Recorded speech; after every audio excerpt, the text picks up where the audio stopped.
mtazamaji wa Congo Post News. Matumaini yetu ni kwamba wewe ni mzima wa afya popote ulipo, unapoendelea kutega sikio kusikiliza matangazo yetu tukiwa mashariki mwa nchi ya Jamhuri ya Kidemokrasia ya Kongo.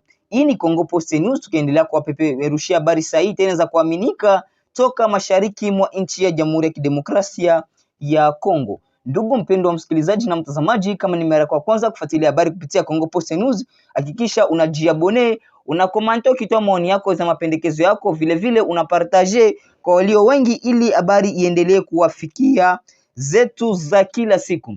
Kwenye habari zetu za jioni ya leo, tutapatia habari tofauti toka mashariki mwa nchi ya Jamhuri ya Kidemokrasia ya Kongo, hususan katika maeneo za mapambano na maeneo mengine huko mashariki mwa nchi ya Jamhuri ya Kidemokrasia ya Kongo. Na kwenye habari zetu za jioni ya leo tutaongelea mkutano wa ngazi za juu, mkutano wa ngazi ya juu ya mawaziri ya pangwa kujadili hali ya usalama mashariki mwa nchi ya Jamhuri ya Kidemokrasia ya Kongo. Pia tutaongelea vifo vya kutatanisha vya zua hofu huku vikihusishwa na mzozo unaoendelea wa waasi wa M23 katika mji wa Uvira. Pia kwenye habari zetu tutaongelea mapigano yanayoendelea huko Kivu Kaskazini katika eneo la Walikale mkoani Kivu Kaskazini huko mashariki mwa nchi ya Jamhuri ya Kidemokrasia ya Kongo. Pia kwenye habari zetu tutaongelea zaidi ya kesi 35,000 za ukatili wa kingono dhidi ya watoto zimeripotiwa na UNICEF katika nchi ya Jamhuri ya Kidemokrasia ya Kongo. Ndugu mpendwa msikilizaji na mtazamaji, tunakuomba kubaki nasi mwanzo hadi mwisho ili upate habari za kuaminika. Mapigano makali yameripotiwa kuendelea tangu alfajiri ya saa 4 asubuhi ya Jumatatu tarehe 5 Januari mwaka wa 2026 katika kijiji cha Kibati kilichopo katika groupment ya Luberiki, eneo la Walikale, kaskazini mwa Kivu, mashariki mwa nchi ya Jamhuri ya Kidemokrasia ya Kongo. Kwa mujibu wa vyanzo vya habari vilivyopo katika eneo la tukio, waasi wa AFC M23 wanaodaiwa kuungwa mkono na nchi ya Rwanda wameingia katika mapigano ya moja kwa moja na jeshi ya serikali ya FARDC kwa ushirikiano na wapiganaji wa kujitolea wanaojulikana kama Wazalendo. Mapigano haya yanatajwa kuwa ya silaha nzito na nyepesi, hali inayozua hofu kubwa miongoni mwa wakazi wa eneo hilo. Chanzo chetu cha ndani kimethibitisha kuwa hadi asubuhi ya leo mapigano bado yanaendelea bila kusita. Milipuko ya risasi na mabomu imesikika mara kwa mara, huku pande zote zikijaribu kudhibiti maeneo ya kimkakati yanayozunguka kijiji hicho. Hadi sasa bado hakuna taarifa rasmi kuhusu idadi ya vifo au majeruhi, lakini wakazi wanasema hali ya kibinadamu inazidi kuwa mbaya. Kutokana na mapigano hayo, wananchi wengi wa Kibati na vijiji jirani wamelazimika kuhama makazi yao na kukimbia porini au maeneo yanayoonekana kuwa salama zaidi. Shughuli za kijamii na kiuchumi zikiwemo biashara, masomo na kilimo vimesimama kabisa. Wakazi wanahofia pia ukosefu wa huduma za msingi, chakula, maji safi na matibabu endapo mapigano yataendelea kuwa kwa muda mrefu. Mapigano ya Kibati yanajiri katika muktadha wa mvutano unaoendelea kwa muda mrefu mashariki mwa nchi ya Jamhuri ya Kidemokrasia ya Kongo, ambapo waasi wa AFC M23 wamekuwa wakipigana na majeshi ya serikali katika maeneo mbalimbali ya Kivu Kaskazini. Licha ya juhudi za kidiplomasia na wito wa jumuiya ya kimataifa wa kusitishwa kwa mapigano, hali ya usalama inaendelea kuwa tete na isiyotabirika. Hadi kufikia sasa mamlaka za kijeshi za FARDC wala viongozi wa M23 hawajatoa taarifa rasmi juu ya hali ya mapigano ya leo. Hata hivyo, wakazi wa Walikale wanaendelea kutoa wito kwa serikali na jumuiya ya kimataifa kuchukua hatua za haraka ili kulinda raia na kurejesha amani ya kudumu katika eneo hilo. Tutaendelea kuwafahamisha kadri taarifa zaidi zitakazopatikana kutoka eneo la tukio. Hali ya kiusalama inaendelea kuwa tete katika mji wa Uvira kufuatia kugunduliwa kwa miili miwili ya raia katika mazingira yanayotia wasiwasi mkubwa, huku matukio hayo yakihusishwa na mzozo unaoendelea wa waasi wa AFC M23 mashariki mwa nchi ya Jamhuri ya Kidemokrasia ya Kongo. Kwa mujibu wa vyanzo vya ndani, Diallo Simoni aliyeripotiwa kutekwa nyara siku ya kuamkia Jumapili katika manispaa ya Kavimvira alipatikana akiwa amefariki dunia. Kifo chake kimeacha maswali mengi miongoni mwa wakazi, hasa kutokana na ukatili wa tukio hilo na mazingira ya kutekwa kwake. Aidha, asubuhi ya Jumatatu, wakazi wa manispaa ya Mulongwe, nayo pia iko ndani ya mji wa Uvira, waligundua mwili wa msichana mdogo aliyekuwa ameuawa. Tukio hili la pili limeongeza hofu na taharuki miongoni mwa wananchi, hususan wanawake na watoto wanaoishi katika maeneo yanayokumbwa na machafuko ya mara kwa mara. Hadi sasa mazingira halisi ya vifo hivyo bado haijabainishwa rasmi na mamlaka husika. Hata hivyo, mashuhuda kadhaa wanadai kuwa mauaji hayo ni ya kulengwa na yanayotuhumu na wanatuhumu waasi wa AFC M23 wanaodaiwa kuungwa mkono na nchi ya Rwanda kuwa na mkono katika matukio hayo ya kikatili. Mashirika ya kiraia na viongozi wa jamii wamelaani vikali vitendo hivyo, wakivitajwa kuwa ni ukiukwaji mkubwa wa haki za kibinadamu, na wanatoa wito kwa serikali na jumuiya ya kimataifa kuchukua hatua za haraka kulinda raia wasio na hatia.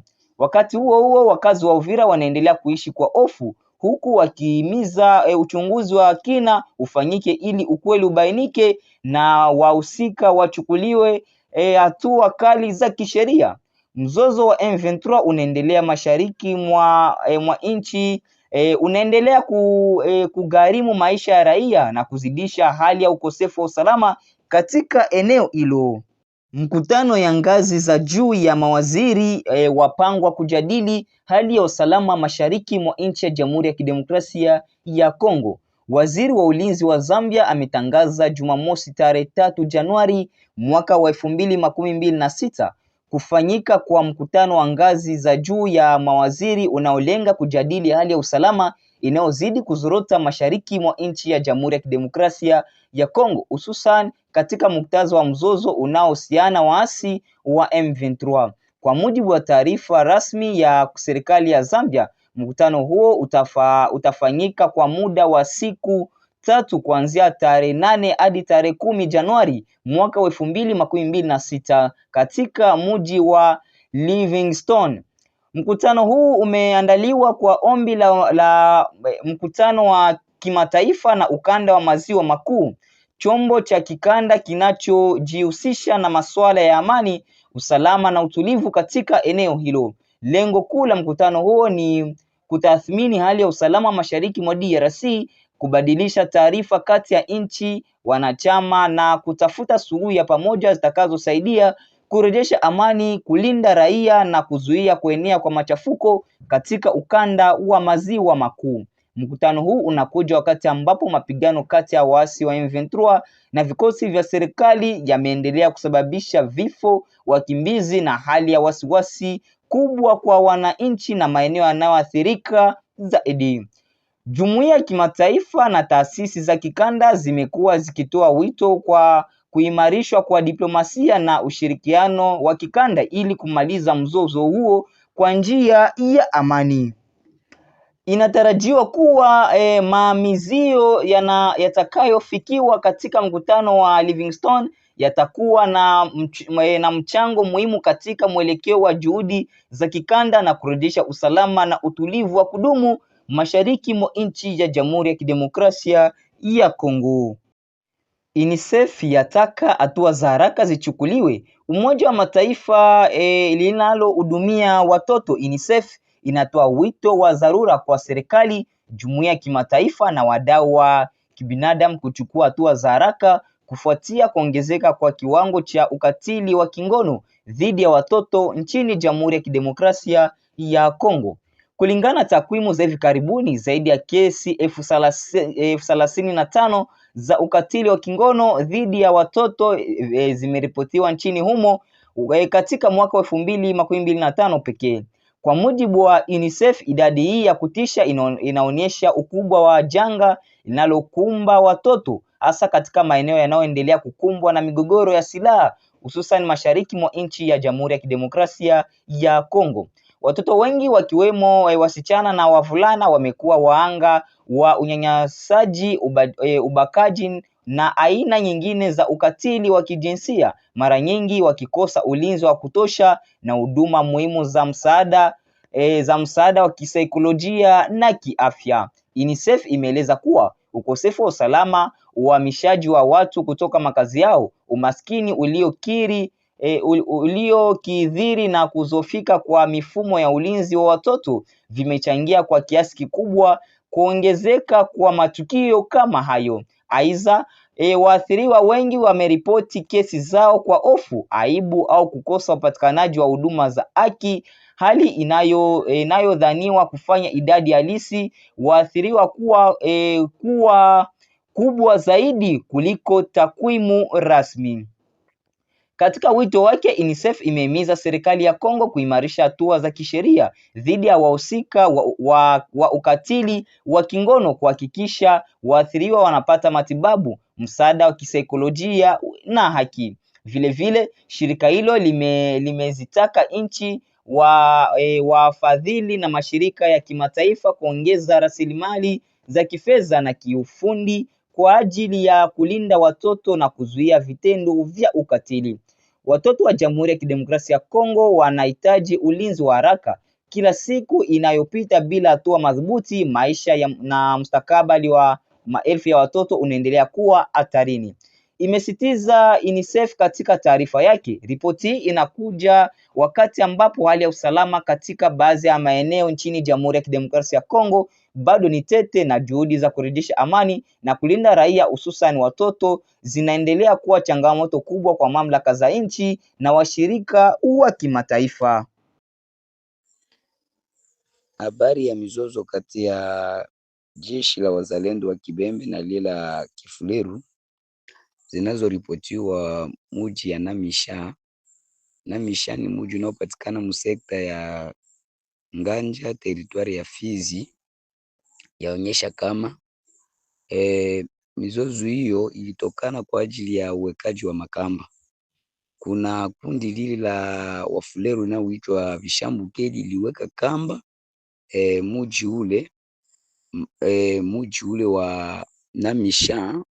Basi walipoweka ile kamba ilikuwa inatatiza sana raia ikakuwa inalalamika kwa ajili ya kamba hili.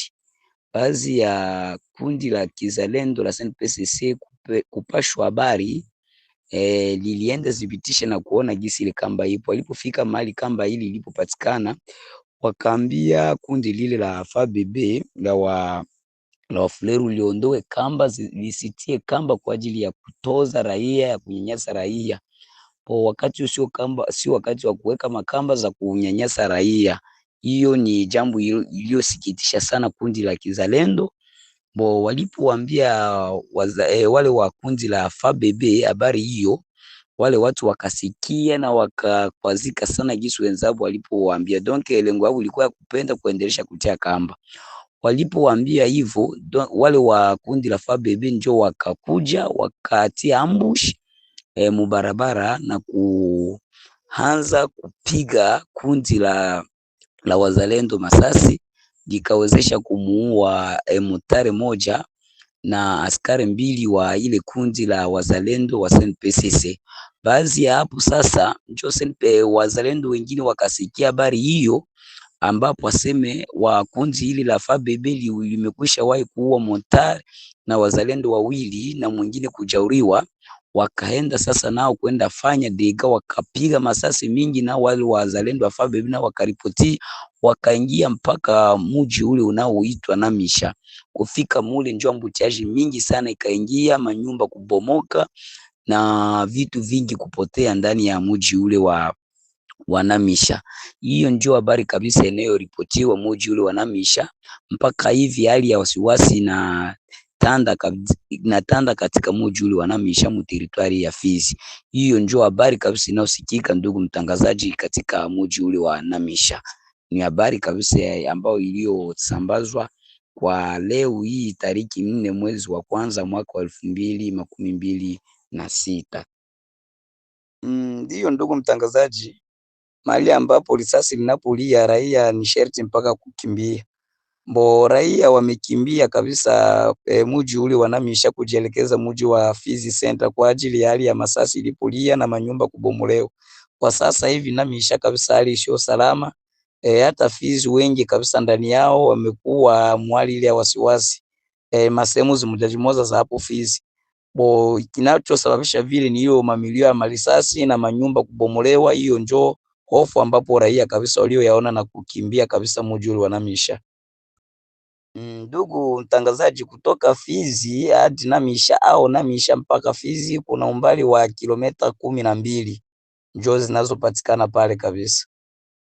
Okay, ndugu mtangazaji, sisi kama vile shirika za kiraia vuguvugu machozi ya raia mtarafa la Fizi, ombi tunaweza tukaombe kwenye vikundi vyetu viwili, tutazame mbele, tuache hali ya magovano ya kugombania vitu visivyokuwa na maana, na wale ambapo wanaokuwa wanaweka makamba zinao tatiza raia au kutoza raia wakati kama na huu, haiwezi kuwa jambo la kujenga, kwa sababu sisi tunatazama hapo mbele, adui tunapiganisha adui asije akatuingilie ndani ya tarafa letu la Fizi. Tushikamane kwa mkono ili tupiganishe adui asije akatusogee, tugomboe vijiji vinavyo kamatiwa na waasi wale wa M23, njoo ya maana, bali kugombana sisi kwa sisi alilete hata maendeleo kidogo, linaturudisha tena nyuma na kuendelesha hali ya wasiwasi katika mji wetu wa tarafa la Fizi. Na sisi tunajua kama mtarafa la Fizi hamuna mwasi yeyote ile, mbali tuko na amani na hatuna matatizo. Tunayaomba waachane na mambo kama ya ile ya kupigana ya kuuana, ili yasije yakatuletea maendeleo yasiyowezesha mji wetu wa tarafa la Fizi. Ndugu mtangazaji, ya muhimu kundi zote zikale pamoja, zishirikiane ili tupiganishe adui asije akatuingililie ndani la tarafa letu la Fizi. Ndugu mtangazaji.